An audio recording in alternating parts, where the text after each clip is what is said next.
Alô? Alô, Marcos? Opa, Eu peguei um fone de ouvido para colocar, agora eu estou te ouvindo, que eu não estava te ouvindo, não. pronto. E nem eu estava te ouvindo também. E agora? Agora estou te ouvindo. Tá, então pronto, vamos seguir. Pronto, vamos. Tá ok? Pronto. Vamos esperar ver se essa conexão não cai mais. Olha, É, veja bem. Eu estava falando sobre a ética goetheniana. Johann Goethe é um dos grandes filósofos do passado, tá certo? Então, a moral que os grandes filósofos pregavam no passado, elas têm uma coerência muito grande com hoje o que nós aprendemos com a moral cristã. Então, Goethe dizia o seguinte, que a moral ela nasce no mundo das ideias, tá certo? Sem imposição, sem racionalidade, sem leis que o obriguem. No mundo de ideia do próprio indivíduo. E que o amor se transforma, é a força propulsora para impulsionar essas ideias. Então, a ideia é o critério da moral do indivíduo. E o amor é a força ativa. E ele diz que existe dever quando o indivíduo ama aquilo que ordena a si próprio. Então, olha só que coisa bela. Isso é o que nós podemos chamar de agir segundo o dever, conforme o outro grande filósofo, Immanuel Kant, ele esclarece a questão do agir por dever e agir segundo o dever. O que é que a gente observa na sociedade de hoje? A grande maioria das pessoas, elas agem por dever. Tem que ter uma lei que a obrigue. Tem que ter um preceito da religião que o puna se ele não fizer algo. Enquanto que poucas pessoas agem segundo o dever. Ou seja, poucas pessoas agem apenas pelo prazer de agir, de servir, de cumprir o seu dever dentro da sociedade. Um exemplo, uma pessoa que pega o lixo, joga lixo na rua, certo? Tem pessoas que pegam o lixo, pode ficar olhando se tem alguém vendo ou não. Se ninguém estiver olhando, ele vai e joga o lixo na rua. Mas isso é agir por dever. Se você agir segundo o dever, você fica com aquele lixo na sua mão, guarda até encontrar uma sacola de lixo para jogar, mas não joga, porque você sabe que é errado. Da mesma forma, por exemplo, o sinal de trânsito, avançar um sinal vermelho. Todo mundo sabe que é proibido avançar um sinal vermelho, mas se não tiver um guarda, o cara avança, e não vier carro, ele avança. Então, ele avançou, ele só não avança porque ele tem medo de ser punido. É diferente de você ficar esperando que o sinal abra, independente de ter guarda, de vir carro ou não vir carro, e você só agir na hora. Então, é assim que o indivíduo vai fazendo. Da mesma forma, a gente pode trazer isso para as nossas atitudes dentro da esfera cristã. Por exemplo, fazer o bem, exercer a caridade. A gente fica esperando que as pessoas batam a nossa porta pedindo as coisas, quando a doutrina dos Espíritos diz que a verdadeira caridade a gente deve se esforçar, ir atrás dela e procurar ajudar os necessitados, sem exigir recompensa.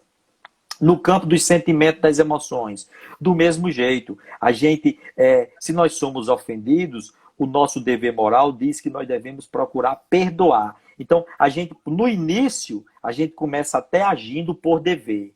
Mas temos que nos esforçar para transformar as nossas atitudes de um dever, de uma ação generosa por dever, para uma ação generosa segundo o dever. Ou seja, motivado pela força ativa do amor que está dentro da nossa própria consciência. Esse mesmo conceito que Goethe colocou em meados do século XVIII, também colocou Immanuel Kant, Emmanuel coloca também, quando naquele livrinho pequeno, Pensamento e Vida, quando ele trata da questão do dever.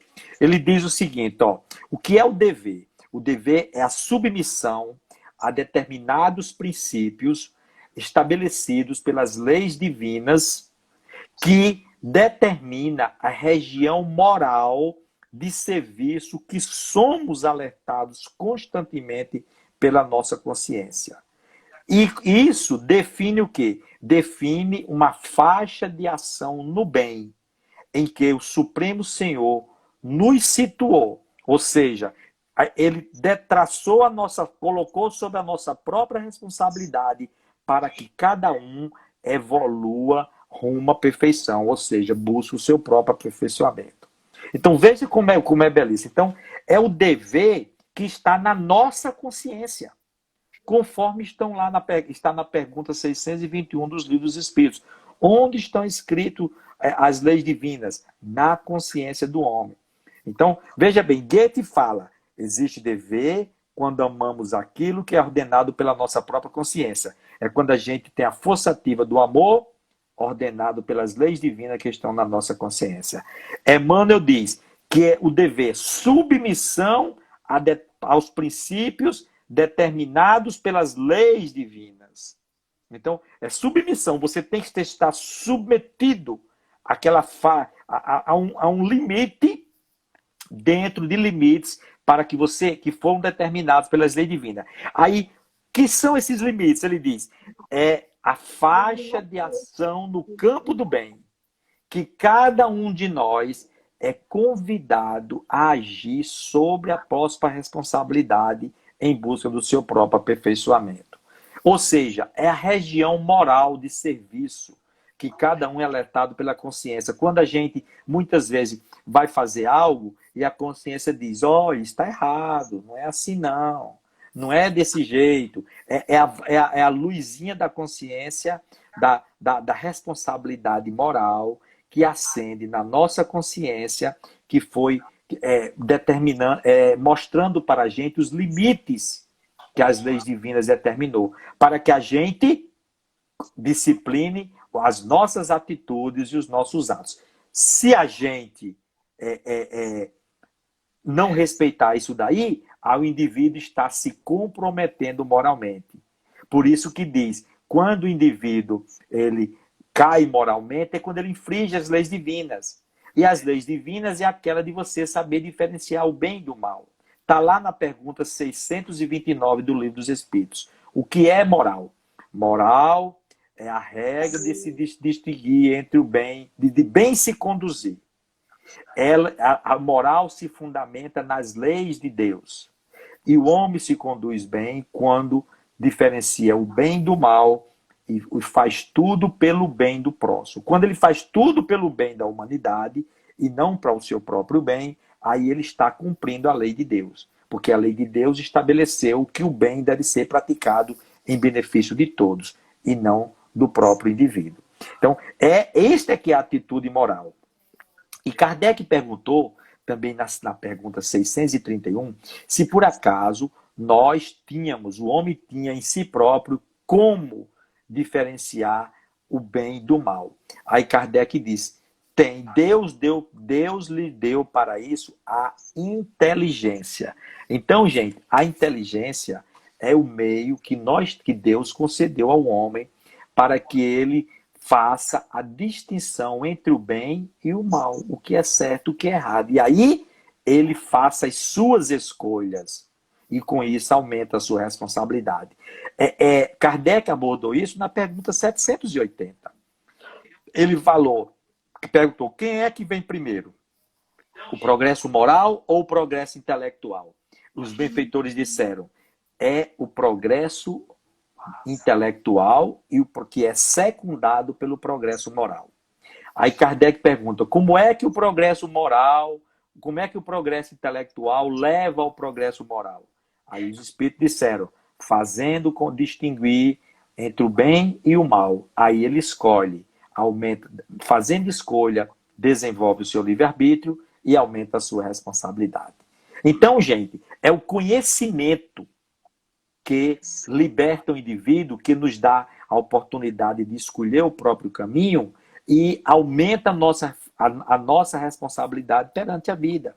Então, numa época dessa que nós estamos vivenciando, para a gente entender por que é que a humanidade está passando por essas provações coletivas imensas, exatamente porque se nós formos analisar o nível de evolução moral da humanidade ao longo desses últimos milênios de civilização que ela teve, nós vamos ver que talvez 5 ou 10% aí é que tem uma atitude de uma moral coerente com a moral cristã, com o que Jesus pregou. A maioria não tem. Então, o mundo, no aspecto moral, como os próprios espíritos dizem, o mundo progrediu muito em inteligência, em conhecimento, em conforto e em bem-estar.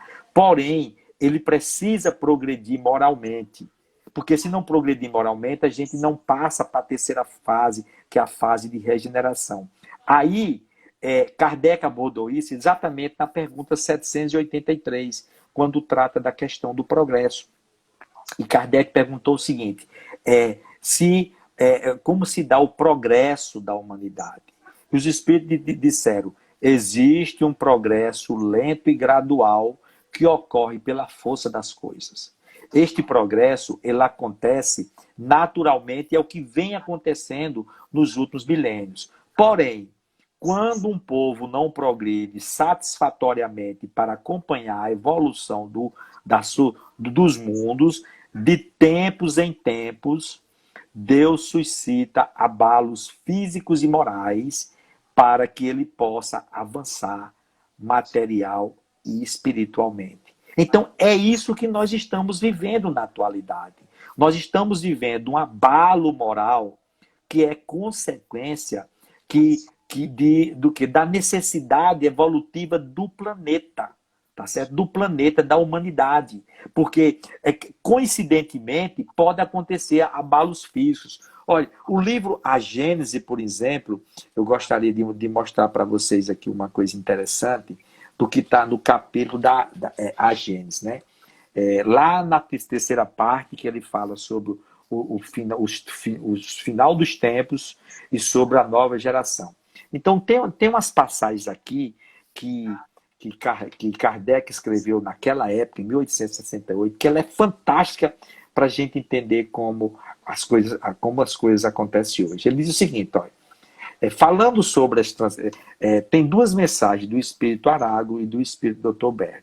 Então, o Espírito Arago diz o seguinte, que existem as influências entre os globos, entre os sistemas, entre os planetas, entre os mundos, entre os povos, entre as pessoas e entre os átomos.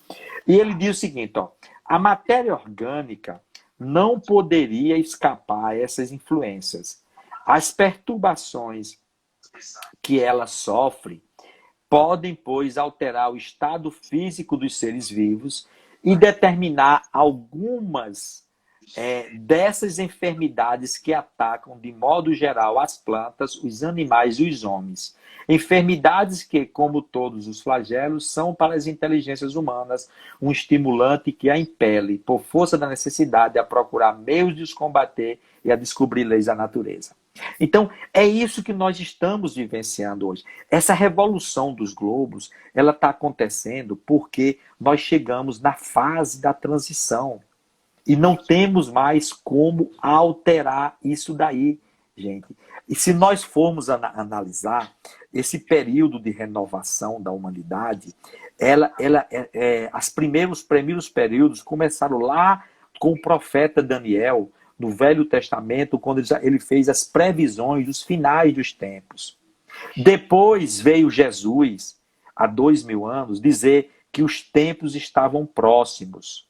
Os tempos estavam próximos. E hoje a doutrina espírita vem dizer, os tempos são chegados. Se a gente abrir o Evangelho segundo o Espiritismo, nós vamos ver lá que Kardec colocou o seguinte, logo na mensagem do Espírito da Verdade, os tempos são chegados para dissipar as trevas, confundir os orgulhosos e restabelecer todas as coisas. Então, a doutrina espírita, ela veio exatamente para restabelecer todas as coisas e veio no tempo certo.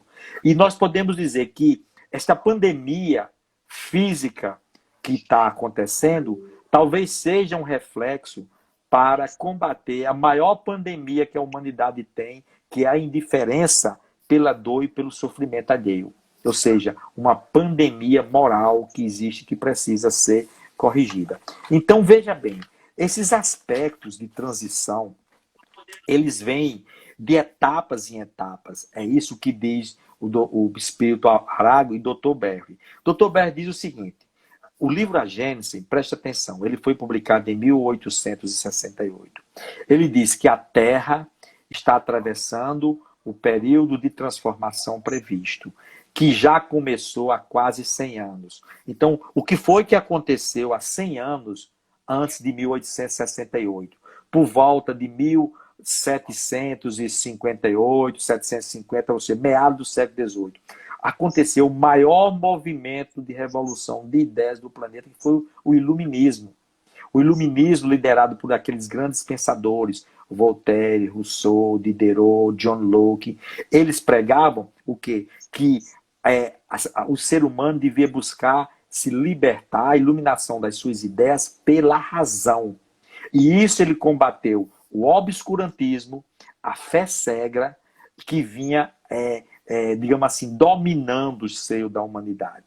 Então as pessoas tinham que realmente questionar as suas crenças para saber no que crer. E olha que foi interessante, 100 anos depois, é como se o iluminismo tivesse preparado o terreno intelectual necessário para chegar à revelação espírita. O que foi que Kardec estabeleceu em relação à fé 100 anos depois com a codificação do espiritismo? Fé verdadeira é aquela que enfrenta a razão face a face em qualquer época da humanidade. Então foi isso que Kardec estabeleceu. E ele disse, o indivíduo ele deve compreender aquilo que ele deve entender. Então, a fé espírita é uma fé raciocinada. Então, é a fé fundamentada no entendimento. Ele deve compreender e estudar o objeto da sua crença. E o Espírito da Verdade disse, espíritas, amai-vos, espíritas, instruí-vos. Então, 100 anos depois, a revelação espírita veio dentro de um meio tal para a humanidade que já tinha sido preparada para exercer o seu raciocínio, a sua lógica, a sua inteligência. Por isso que a doutrina espírita é uma doutrina racional, que desenvolve a fé lógica para combater o fanatismo, o obscurantismo, quer dizer, os dogmas e todos aqueles conceitos arcaicos das religiões do passado que tiveram a sua função no passado, mas que hoje tem que ceder passo às novas ideias. Então foi o que aconteceu. Kardec codificou a doutrina 100 anos depois, no século XX, aí veio toda a revelação da obra mediúnica de Chico Xavier, Ivone A. Pereira, André Luiz, Emmanuel, Joana de Anjos, ou seja, toda essa gama de espíritos escancarou o mundo espiritual. E mais ou menos 100 anos depois de olha, Kardec desencarnou em 69, aí 100 anos depois, 1969, o homem conquista a Lua e os espaços, aí ocorre a reunião no espaço, onde as comunidades espirituais iriam decidir o futuro do planeta, porque o planeta já tinha progredido muito intelectualmente, mas moralmente tinha muito a desejar. Jesus pediu uma moratória de mais 50 anos, que foi concedida até 2019, que foi o ano passado. Então, se nós conseguimos passar esses 50 anos, a gente conseguiu progredir, mas progredimos em passos lentos. No programa Pinga Fogo, Emmanuel falou, através de Chico, que a Terra seria um planeta de regeneração por volta de 2057. Então, façam as contas aí, gente. 1757, o Iluminismo, 1857, o Espiritismo, 1957, 1960, toda a revelação espírita doutrinária e a conquista das viagens interplanetárias, e 100 anos depois, 2057, o planeta será um planeta de regeneração.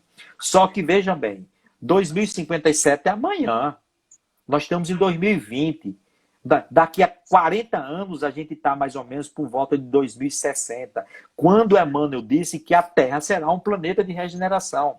No planeta de regeneração, o bem já começa a superar o mal. Então, muita coisa tem que mudar no planeta Terra para que nós sejamos um planeta de regeneração. E essas mudanças, elas vão acontecer como? Vão acontecer impulsionado pelos flagelos, pelas provações, pelas expiações coletivas, como está acontecendo na atualidade com essa pandemia. Então, essa pandemia ela não vem por acaso, ela está dentro da ordem natural da evolução.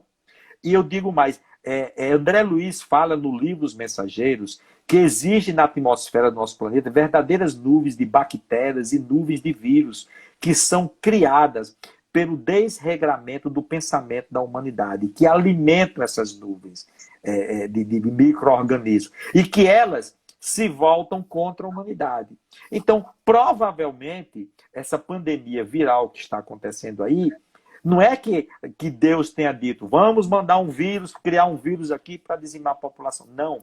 Ela é o reflexo do próprio desregramento do pensamento da humanidade, que nas últimas décadas só quer saber de violência, de guerra, de abuso dos patrimônios da vida, como abuso da sexualidade, uso de tóxicos, de drogas, satisfação de todos os seus sentidos, ou seja, uma inversão de valores dentro da sociedade, onde poucas pessoas têm milhares de recursos materiais para satisfazer as suas necessidades e os seus caprichos, enquanto milhares de pessoas passam fome, miséria e não têm o que comer. Ou seja, o que é que falta? Falta solidariedade, falta fraternidade, falta compreensão, falta entendimento, falta amor pelo próximo. Então, o que é que aconteceu? A própria pandemia, como reflexo das atitudes coletivas da humanidade, está atravessando isso aí. Porque Kardec fala lá no livro A Gênese, da mesma forma que existe a lei de causa e efeito individual, existe a lei de causa e efeito coletiva. O reflexo das atitudes do planeta, da sociedade. E o nosso planeta nunca foi tanto agredido nos seus recursos naturais, um crescimento da indústria desrespeitando o ambiente, ou seja, destruindo as árvores, destruindo a fauna, destruindo a flora, ou seja, apenas uma corrida sem fim na busca pelo lucro, pelo poder e pela ambição. Isso tem que mudar. E só tem 40 anos para essa mudança acontecer. No passo que a coisa estava, não ia acontecer.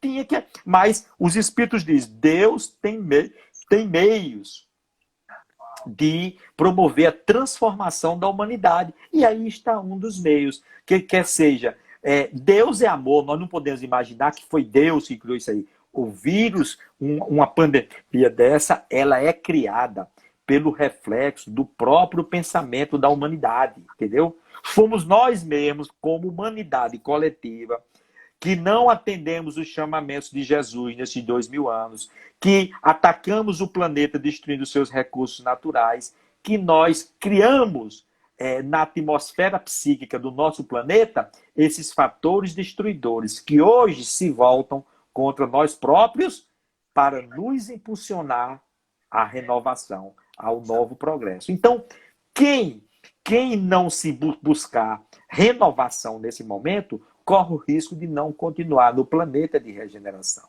Os espíritos dizem até que o seguinte, a provação seria mais densa. Nós estávamos para vivenciar uma provação coletiva por uma guerra nuclear. Porém, por intercessão, veio uma provação mais branda para que a humanidade aprendesse. Então a humanidade está aprendendo valores que não se tinha antes.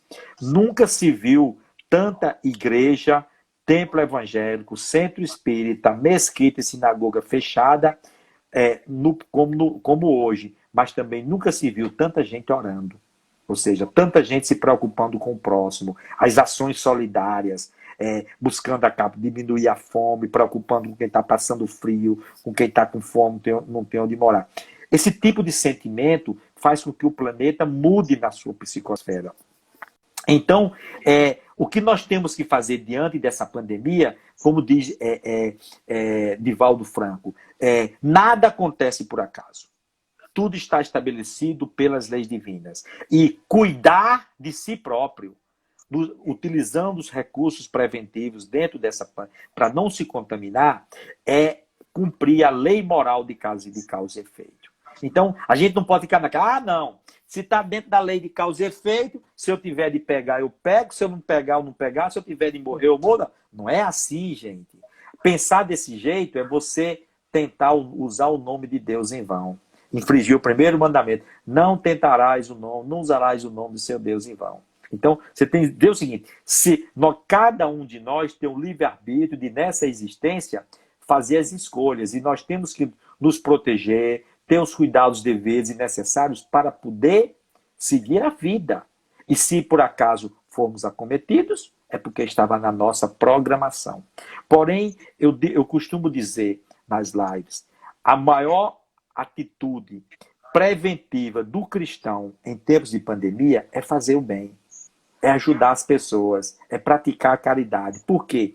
André Luiz diz o seguinte, no livro Evolução em Dois Mundos, algo muito interessante que eu vou até ler aqui, que eu achei muito bom para a gente não perder. Diz o seguinte, olha, quando você adota comportamento favorável a si mesmo, pela simpatia que instila no próximo, as forças físicas encontram sólido apoio nas radiações de solidariedade e reconhecimento que absorve de quantos lhe recolhe o auxílio direto ou indireto. Ou seja, quando nós fazemos o bem, as radiações de solidariedade das pessoas que são beneficiadas fortalecem cada um de nós e nos imunizam. Então, os princípios morais que Jesus estabeleceu para a humanidade, de amor ao próximo, eles preparam e criam no indivíduo a imunologia perfeita para que ele tenha saúde integral. O vírus, diz os espíritos, tem uma vibração egoística e baixa. Para as pessoas mais egoístas, materialistas, só pensam em si mesmo e com medo. Por isso que nós temos que afastar o sentimento de medo da gente. Nós devemos afastar o medo, afastar o desespero, a cólera e o pânico. Temos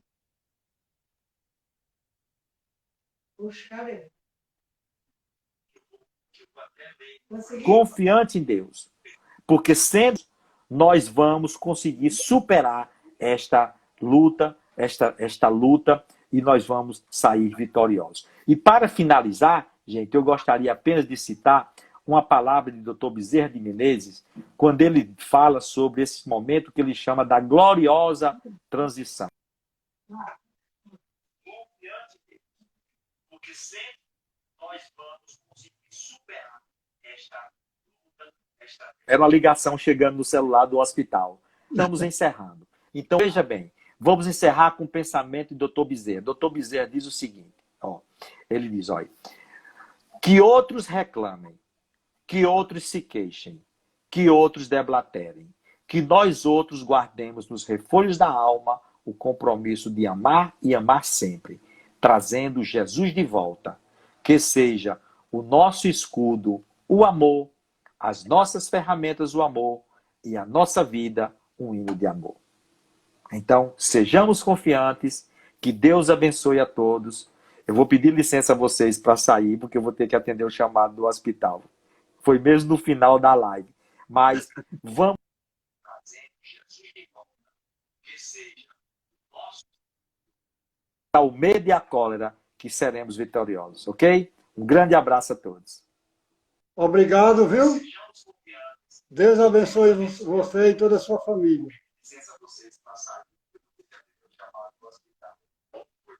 Deus abençoe. Deus abençoe. Ok, gente? Um abraço a todos, então, viu? Agora eu vou pedir a alguém. Doutor Beto, muito obrigado, viu? Muito obrigado, um abraço.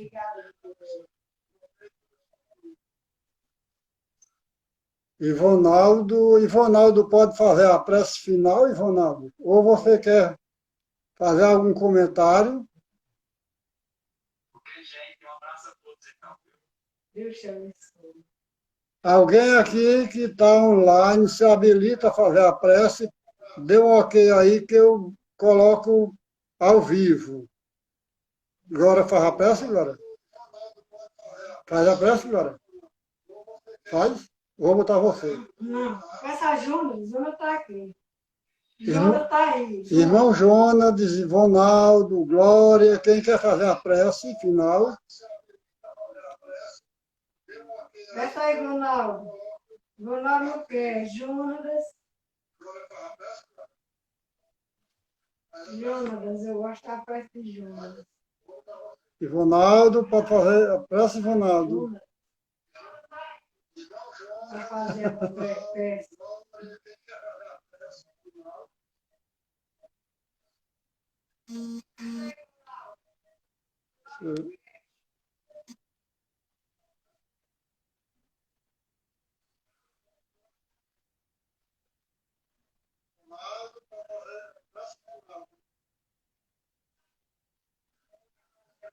Ah,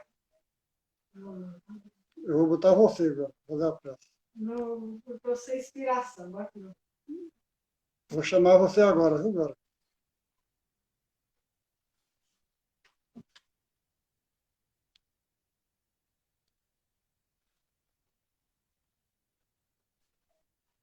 Pessoal, agora vai fazer a prece final. Ó, Eu estou mandando o convite para você, está aguardando. aí eu faço o quê aqui? Aceite? É fazer uma transmissão, é? É.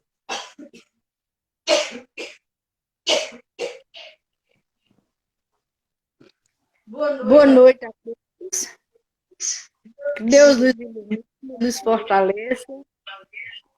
Elevemos os nossos pensamentos a Deus. Vamos agradecer a Deus por essa noite tão iluminada. Senhor Deus de misericórdia, agradecemos, Senhor, por esta noite tão iluminada, por essa palestra, essa explanação tão esclarecedora. Muito agradecido, Senhor, pelo dom da vida, pelo pão de cada dia, por esta noite maravilhosa, no qual nós tivemos a oportunidade de poder ouvir o nosso irmão numa explanação tão maravilhosa. Obrigado, Senhor. Mas também te pedimos, Senhor, que ilumine nossos irmãos que se encontram nos hospitais, nas Santas Casas de Misericórdia, em seus leitos, em suas casas, junto com seus familiares, muitos doentes, doentes da alma, do corpo. Um raio, uma centelha do teu amor, Senhor, seja derramado sobre todos eles. Pedimos, Senhor, pelo universo, pelo nosso planeta, por nós, enfim, pelos nossos anjos de guarda, pelos espíritos amigos que nos acompanham. Muito obrigado, Senhor. Que a bênção do Pai seja derramada sobre todos, hoje e sempre. Graças a Deus.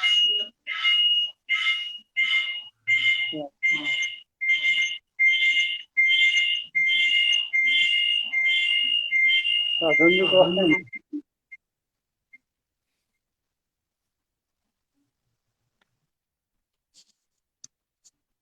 Pessoal, obrigado pela participação de todos e que Deus abençoe o lar de todos vocês, sempre. Só avisando aqui, pessoal, que segunda-feira o estudo do Evangelho vai ser com o nosso irmão Cazuza, ok? Todos convidados a participar. Um abraço a todos. Boa noite.